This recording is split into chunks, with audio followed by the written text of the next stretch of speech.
Bismillahirrahmanirrahim. Assalamualaikum warahmatullahi wabarakatuh. Alhamdulillahirabbil alamin wa bihi nasta'in ala umuri dunya waddin. Shalatu wassalamu ala asrofil anbiya'i wal mursalin wa man tabi'ahu bi ihsan ila yaumiddin. Rabbi shrah li sadri wa yassir li amri wahlul 'uqdatam min lisani yafqahu qawli. Asyhadu an la ilaha illallah wa asyhadu anna muhammadar rasulullah. Raditu billahi robba wa bil islami dina wa bil muhammadin nabiyya wa rasulah. Alhamdulillah. Pertama-tama, yang paling utama, marilah kita panjatkan puji serta syukur atas kehadirat Allah Subhanahu wa taala yang mana telah memberikan kita kenikmatan, kesehatan yang paling nikmat, yaitu nikmat iman dan nikmat Islam. Salawat berbingkai salam semoga tercurah limpahkan kepada panutan kita, yaitu manusia yang paling mulia, manusia yang paling taat, manusia yang paling sempurna. Siapa lagi kalau bukan Nabi Bana wa Rasulana wa Maulana Muhammad sallallahu alaihi wasallam. Semoga kita mendapatkan syafaat di yaumil kiamah kelak nanti. Amin ya Allah ya rabbal alamin. Perkenalkan, sebelumnya saya Fahmi Ma'ruf Al-Ahwani, perwakilan dari kelompok 4. Saya di sini ingin menjelaskan beberapa poin di tugas komunikasi organisasi, di mana saya akan menjelaskan mengenai inventaris iklim komunikasi organisasi, studi kasus tentang IIK organisasi pengurus wilayah Nahdlatul Ulama Jawa Barat. Di sini saya perwakilan sebagai kelompok 4, di mana kelompok 4 tersebut terdiri dari yang pertama itu Aat Atika, kemudian Ade Rizka, kemudian Aditya Dwi Purnama, kemudian Ahmad Muslihun, kemudian Awaludin Rasid, Ayu Lestari, Diki Fahmiatul Ilmi, Dita Rizkandini, Fahmi Ma'ruf Al-Ahwani, dan terakhir yaitu Fuad Imam Subhi. Mungkin teman-teman masih belum mengetahui apa itu dimensi iklim komunikasi, yaitu penggunaan IIK juga dikarenakan IIK telah digunakan dalam kegiatan konsultasi dalam organisasi. IIK memberi bukti yang dapat dipercaya dan mendukung mengenai iklim organisasi. Berikut ada beberapa dimensi iklim komunikasi organisasi menurut Pace dan Pauls, di mana komunikasi organisasi menurut Pace dan Pauls diantaranya yaitu yang pertama kepercayaan, kemudian yang kedua pembuatan keputusan, kemudian kejujuran, kemudian keterbukaan terhadap komunikasi ke bawah, kemudian mendengarkan dalam komunikasi ke atas, kemudian yang terakhir ada perhatian pada tujuan berkinerja tinggi. Kita lanjut. Kepercayaan. Apa sih itu kepercayaan? Pada pengurus wilayah NU Jawa Barat dalam berkelangsungan komunikasi dalam menjalankan pekerjaannya pada setiap kondisi yang menyangkut beberapa orang. Hal ini dilakukan agar mendapatkan hasil komunikasi yang baik, di mana hasil dari komunikasi tersebut akan berdampak pada hasil dari pekerjaannya, seperti itu. Di sisi lain, dalam komunikasi perspektif kepercayaan dapat menimbulkan rasa kepercayaan yang tinggi antar personal. Hal ini juga akan berdampak pada peningkatan kualitas SDM atau sumber daya manusia dan kualitas organisasi, seperti itu. Kemudian, apa itu pembuatan keputusan? Ketika organisasi ingin membuat suatu keputusan bersama, semua tingkatan dalam organisasi harus diajak berkomunikasi dan berkonsultasi dengan manajemen mengenai kebijakan yang akan dijalankan sesuai dengan posisi seperti itu.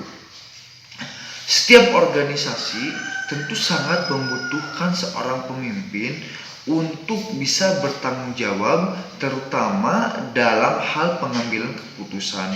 Namun demikian bukan berarti seseorang pemimpin itu semena-mena menguasai organisasi yang dipimpinnya. Tentu ada tahapan-tahapan yang khusus yang harus dilakukan, baik itu dalam organisasi besar ataupun organisasi kecil seperti itu.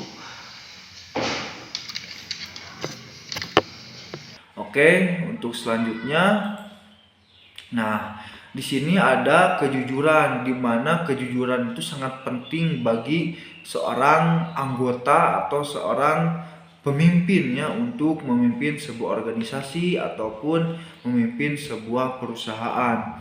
Suasana umum yang meliputi kejujuran atau keterus-terangan harus mewarnai hubungan-hubungan organisasi, dan para pegawai harus mempunyai atau harus mampu mengatakan apa yang ada di pikiran mereka tanpa mengindahkan apakah mereka berbicara kepada teman sejawat, bawahan, ataupun atasan seperti itu. Jadi kejujuran harus dimiliki oleh setiap orang atau setiap insan untuk menjadi kepercayaan bagi pemimpin seperti itu. Kemudian di sini ada keterbukaan terhadap komunikasi ke bawah. Mungkin dari teman-teman masih belum paham apa itu keterbukaan terhadap komunikasi ke bawah. Mungkin keterbukaan komunikasi ke bawah menunjukkan arus pesan yang mengalir dari para atasan atau para pemimpin kepada bawahannya. Jadi artinya di sini pemimpin harus memberikan informasi-informasi yang memang betul-betul valid. Kemudian pemimpin tersebut menginformasikan kepada bawahannya bahwasanya di sini ada informasi-informasi penting yang memang harus disampaikan kepada bawahan supaya anggota atau bawahan tersebut bisa mengetahui apa itu informasi yang disampaikan oleh pemimpin tersebut seperti itu. Komunikasi ke bawah adalah untuk menyampaikan tujuan. Nah, pemimpin sudah sepatutnya untuk menyampaikan informasi-informasi untuk menyampaikan tujuan, untuk merubah sikap, membentuk pendapat, mengurangi ketakutan dan kecurigaan yang timbul karena salah informasi seperti itu.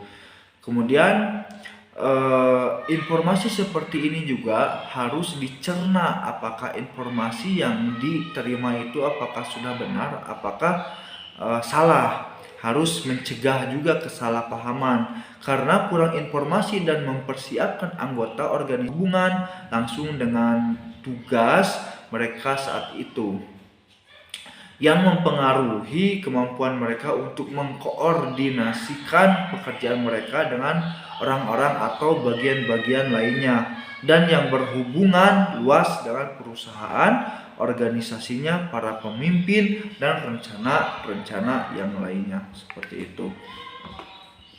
Oke, kita lanjut. Jadi sekarang kita akan menjelaskan mendengarkan dalam komunikasi ke atas. Apa itu mendengarkan dalam komunikasi ke atas? Komunikasi ke atas dalam PWNU Jawa Barat berfungsi sebagai yang pertama, yaitu memberitahukan apa yang dilakukan oleh bawahan. Fungsi ini jelas sekali dalam proses komunikasi ke atas seperti yang telah diuraikan sebelumnya, bahwa contoh nyata dari fungsi ini adalah laporan kinerja dari PWNU kepada PBNU, dari Tanfiziah kepada Surya, dan dari PCNU wilayah Jawa Barat kepada PWNU Jawa Barat. Laporan tersebut pada dasarnya adalah pemberitahuan dari bawahan kepada atasan tentang apa saja program atau kerja program kerja atau kebijakan organisasi yang telah direalisasikannya. Fungsi pertama ini biasanya disebut dengan istilah reporting, seperti itu. Kemudian ada perhatian pada tujuan-tujuan berkinerja tinggi. Personel atau personal di semua tingkat dalam organisasi harus menunjukkan suatu komitmen terhadap tujuan-tujuan berkinerja tinggi, produktivitas tinggi, kualitas tinggi, biaya rendah. Demikian pula menunjukkan perhatian besar pada anggota organisasi lainnya. Jadi secara singkat yang termasuk dalam dimensi iklim komunikasi organisasi adalah kepercayaan, pembuatan keputusan bersama, kejujuran, keterbukaan, mendengarkan dalam komunikasi ke atas, dan perhatian pada tujuan-tujuan kinerja yang tinggi. Komunikasi dalam PWNU Jawa Barat ini setidaknya berfungsi sebagai koordinasi tugas penyelesaian masalah, berbagai informasi, dan penyelesaian konflik. Mungkin itu saja yang bisa saya sampaikan. Wabillahi taufiq wal hidayah. Wassalamualaikum warahmatullahi wabarakatuh.